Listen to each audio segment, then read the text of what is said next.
We have William Beacon from Scottsdale Community College talking about OER.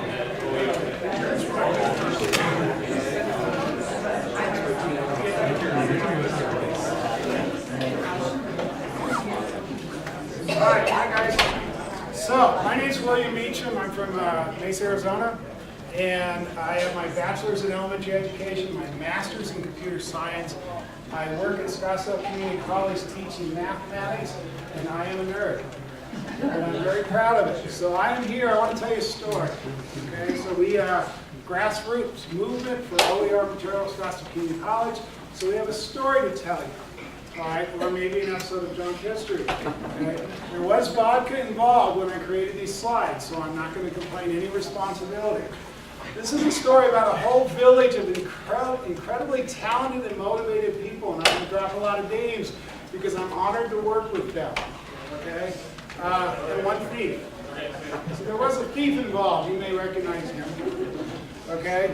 Now it's a story about how a series of fortunate events came together to create a perfect storm. All right, and that perfect storm from our grassroots movement was we produced complete curriculum for arithmetic through calculus, pre-calculus classes for 42 plus instructors, full-time and adjunct, for over 65 sections, and we have saved roughly $182,000 for the students per semester for the last 3 semesters. So basically, at the end of this semester, we will have saved over $500,000, and I'm very proud of it. Scottsdale Community College is located actually about a half mile outside of Scottsdale in the Maricopa Pima Indian Reservation. It's a wonderful place to work. I actually get to go work in a different country. I like it. Okay. We are part of the Maricopa Community College District. We're one of 10, so we're located right over here on the edge. Right. I have something that I believe in. I don't believe in absolutes. I absolutely hate absolutes. Somebody said, do you like the Utah Jazz? And I said, I absolutely hate the Utah Jazz. And they said, wait a minute, what if they were playing the LA Lakers? And then I said, yeah, I love the Utah Jazz. So I don't believe in absolutes. But this story began with a paradigm shift. This could not have happened without a paradigm shift. In 2000, there was a group of incredibly talented people at Scottsdale Community College, the ones that I know, Alan Jacobs, David Dudley, Connie Carruthers, and many others, introduced something called Maricopa Modules. Maricopa Modules was a pull from lecture to discovery learning. It was a complete shift. Faculty left in the spring, and they came back, and it went from sled desks to good group works or pods. They left, the classroom looked like the left. They came back, and this is the right. These are actually my students working on group work. Okay?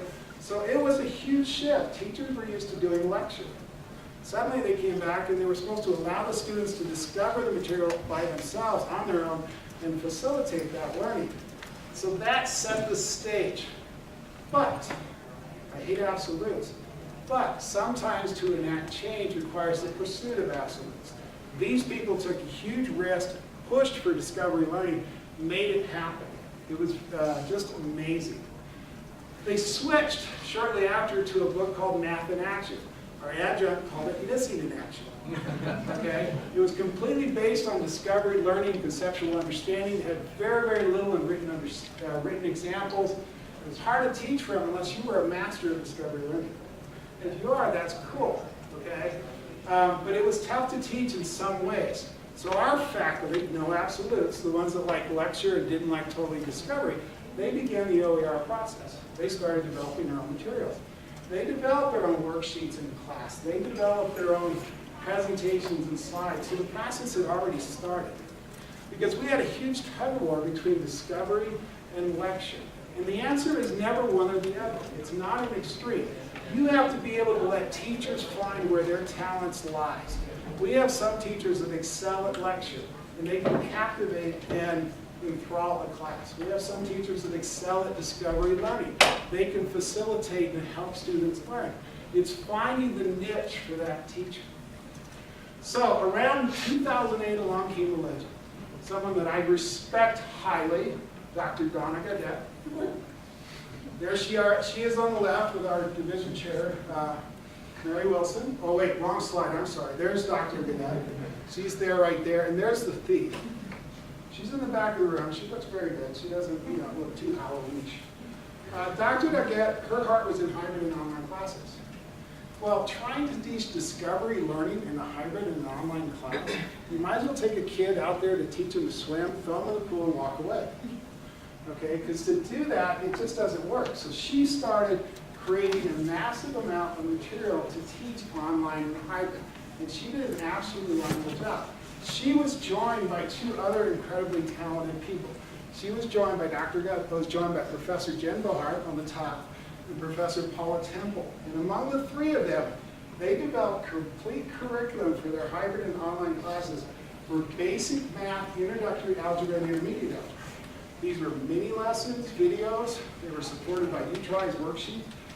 And they were supported by My Math Lab, which is not OER. We also, so what I saw, this is my role in all this, is I'm like Microsoft. I don't invent anything. I steal everything. Okay, so when I see something that's really cool, I say, that's neat. I can use that in my classroom. So all the stuff that they did for their hybrid and online, I stole and started using in my traditional classes with huge success. It used to be in the old days, in maybe some cases, you could have your students read before class. This generation is a little bit different. So I had them watch videos before class. And they had to actually do the worksheets. And then when they showed up, they were more prepared. And our classroom was used for expanded learning. It was awesome.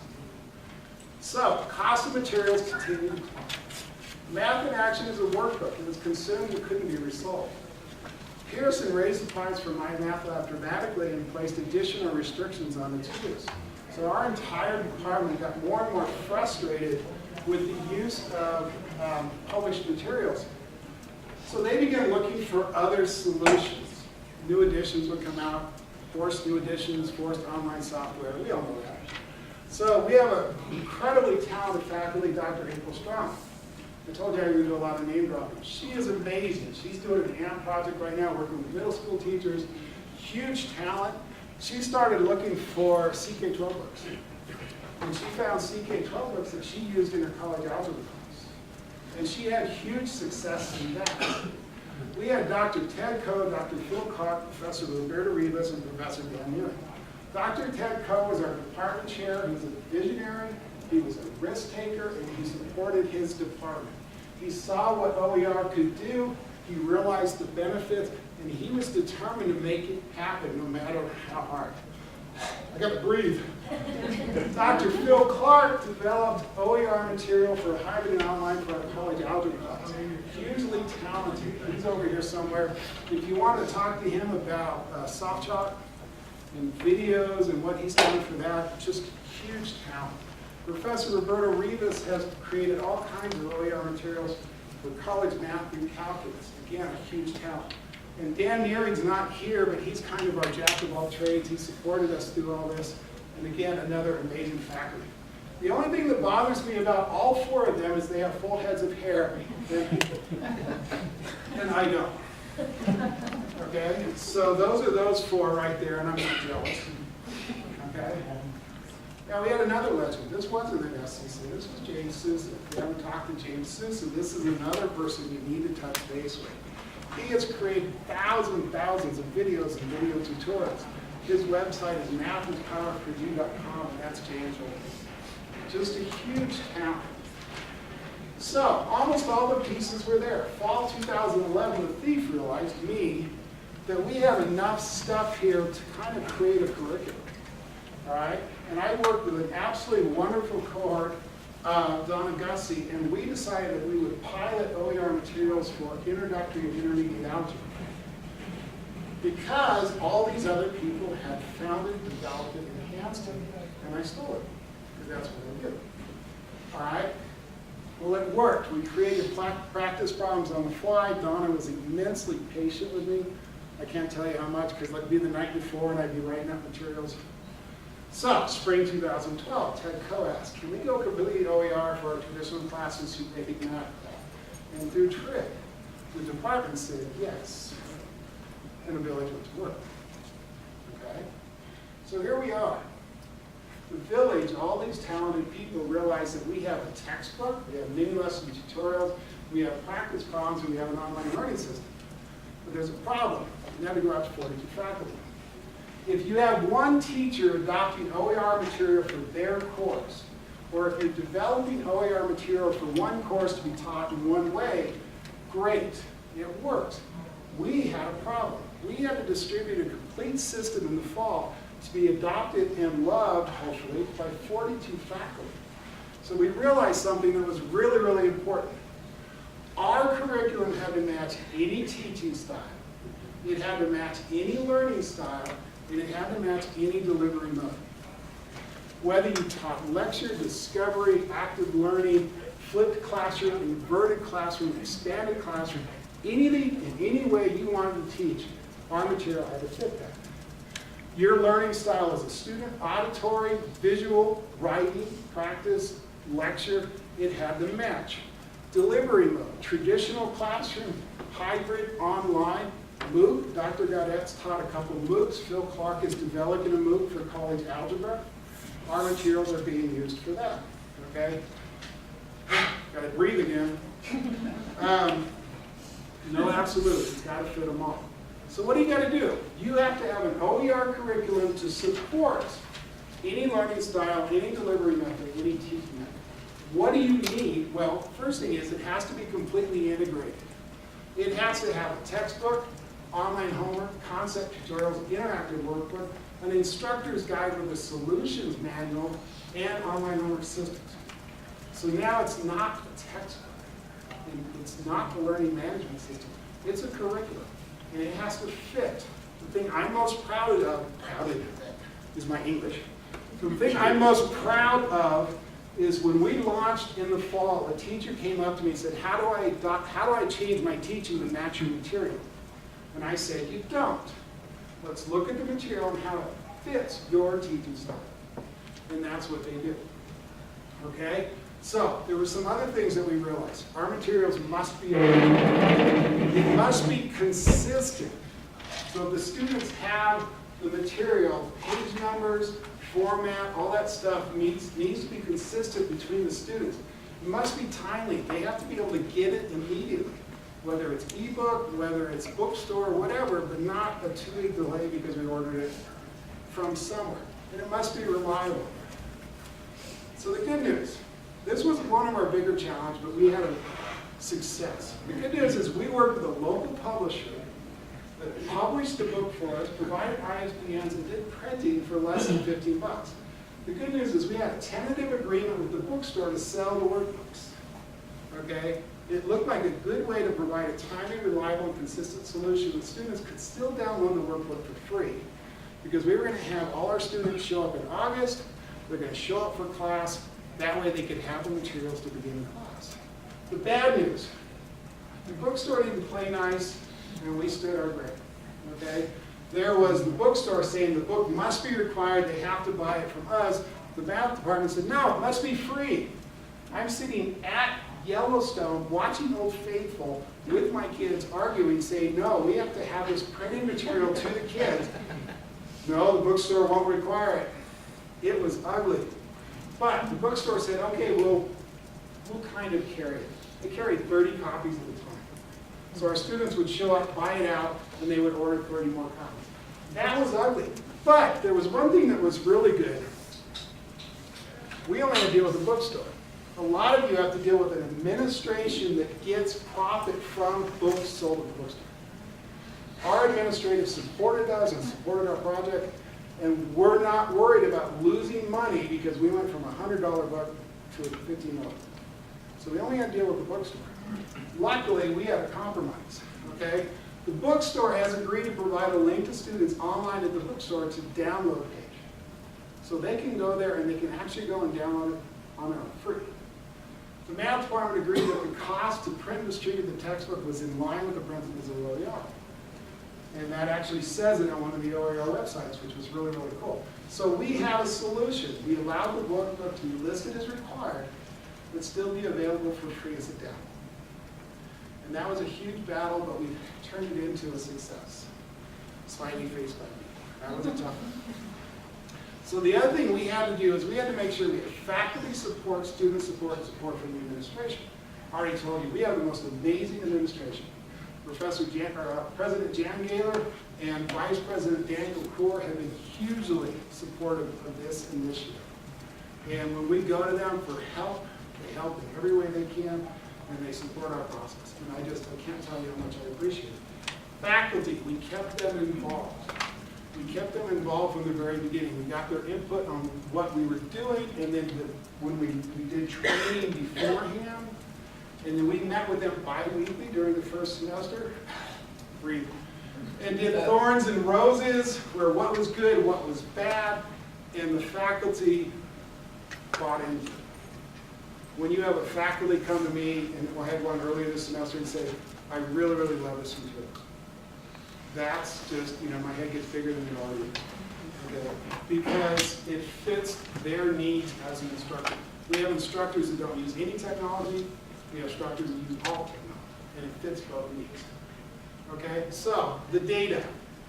Immensely proud. We did a research partnership with BYU. And the results of that are as follows. 910 students were surveyed during the fall of 2012. And what makes me even more proud is the fall of 2012 was our launch. So now we're in our third semester and it's even better. Okay?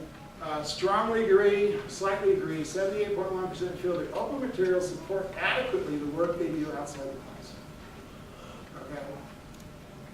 What did the students think about OER? 76.2% would recommend the open materials to their classmates. So our first launch, which was, like I said, I go back to Dr. Coe saying take risk. We took a risk, but it flew. Okay, it flew. Our faculty, do you feel that the OER materials adequately supported the work that was completed inside the classroom? Why or why not? 15 responses, 13 were yes, and the no ones were need more specific examples, and most of the time it was supported. We've added more examples. We did our 121 book and improved it because it's ours. Okay? What I'm most proud of is of all our students, we went from $110 per student, $364,173 per year, down to max of $26 per student. Our college, our intermediate algebra book went up because we went up to 500 pages. So they get a 500-page workbook for $26. So when a student comes to our class, they get a workbook for intermediate algebra, or a workbook for introductory algebra, $16, $26. It's supported with an online learning system, video tutorials, help tutorials, and a textbook. I want these back, but I'm just going to send these back here. Okay, no stealing my stuff. Okay, and just to show you what they do with this, is they take this and they turn it into the workbook that they use in class. So this is what we've produced, and this is what our students use. Okay? I gotta find this. So, successes and challenges. By the way, our materials are used for all of Scottsdale Community College. Southbound Community College has adopted our introductory algebra materials for their college. We are also in the process of working with the Scottsdale Unified School District to use our materials to help them create a four-year mathematics. So it's growing.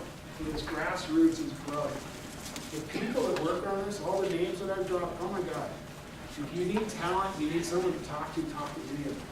I'm the thief. I grabbed it all, put it together, but they're the talent. All right, so this is a village approach. Our effort would not have been successful without working with people. It was a team approach, much higher than any individual could have done. And we also allowed each person to focus on the areas of strength. And the thing that I really like is you put all the people in here that work together and we all stood up. There is not one of them that stands any higher than anybody else saying this was my project. Everybody stands there and says, we as a village built this. And that to me is just incredible. So our administrator commitment, they gave us coordinator support. They gave us a little bit of monetary to coordinate those classes. We have 3 main books for Dev Ed. We have 5 minutes. We have 3 main books for Dev Ed: Basic Math, Intermediate Math, and Introductory. Every 3 years we look at reading. Okay, so a new rev comes out, but that doesn't hurt our students. Our advice: start small, grow slowly. Identify your faculty champions, involve everyone. Administrative support is huge. Gather data. You have to be able to be willing to adapt your materials to your needs. That's the biggest one, is you have to be able to take all these materials and integrate them to fit your curriculum, because every college does a little bit differently. To fit your curriculum, you have to be able to adapt, but you also have to be willing to modify. You got to have people that are willing to take materials and modify it or develop new ones. We've been lucky to have people that really excel at that. This is our village. All these people, and there's more. This is the village right here. Now, we have all our material at the SEC Math blog, scmath.wordpress.com, and there's some at a different site that if you contact us, all the way up through intermediate algebra. We have others for our college for math and calculus. And I didn't mention somebody. I got to take a step back. You ever realize you missed something? Learning management system. Okay? The key to all this is our learning management system. I forgot to talk about a different lesson. This guy named David Lippman. And if you guys haven't talked to him about his learning management system that's free, that we've used to house all our materials, okay, what he's created is amazing. And I don't think I'm going to get to be able to go through the materials because we're going to run out of time. But they're all there, and they're all free, and they're all available. Okay?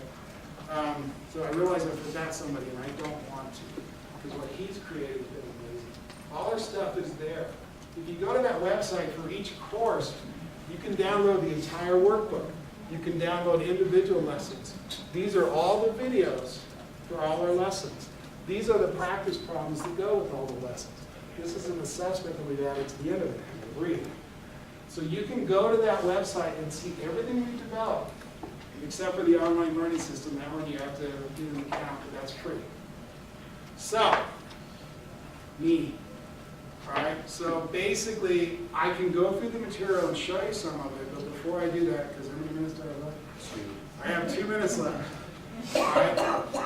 I started off as the same person, now I'm a farmer. And then we have all our components, but I'm not going to get to that. So I'm going to open it up for questions. Do you guys have any questions? Yes? On your data portion, your faculty survey, it's 15 faculty, but there are 42 faculty involved, so what? Donna, are you back there? Can you help me on that one? Yeah, it was a written survey, they didn't fill it out. Oh. You know, for 15 out of 42, okay, and it's not a great response rate, but we went around the next semester, actually, we had a couple faculty that went faculty by faculty member, and they interviewed them and asked a lot of questions, and the responses were basically the same. They loved the material, there's some things that needed improvement, made improvements on. Can I ask the members of the village that are here to stand up? We got Phil Clark, Roberto Rivas, Ted Sawyer, you know, he's at Grand Canyon City College or something. Donna got that. All right. Any other questions? Yes? Do you see a potential for it being completely open, like that these materials could be open to students who aren't enrolled in your classes? And I mean, I'm thinking like for those students who are maybe in high school before they even take the placement test, they're working with these materials so that maybe they can place into a higher math class? Or? Well, first of all, Donna's been doing a MOOC, and she's made it available that way. Ted, I don't know if you want to talk about Maricopa modules at all, because you were huge on that one. Well, the materials that exist right now, you can just go to that webpage and download them. Well, the text material. Yeah, the text materials. But the online learning system, like I said, we're going to make that freely available through MOOCs. And actually, I don't know if it's your specific courses, but I mean, we've taken some courses that have been contributed to us and made them available as self-study courses on openmath.com, and which is sort of the public version of the system that they're using. And yes, we have students who just go in and do practice on their own. I do want to show you something really quick. Basically. See if I can get to it. We weren't able to, you don't see the online, but if you look at the online homework, where is it? This is our online homework system, right? 1 minute. You have 0 minutes. I have 0 minutes. This is our online homework system. It's free. So any student that logs on, they get to this immediately. It's got the syllabus, it's got all the lessons, it's got a grade book, it's got messaging, it's got homework that is very advanced for every homework if they need to watch a video to support it. It's just hugely powerful. Can I ask one last question? One last question. No last question. All right, guys, thank you.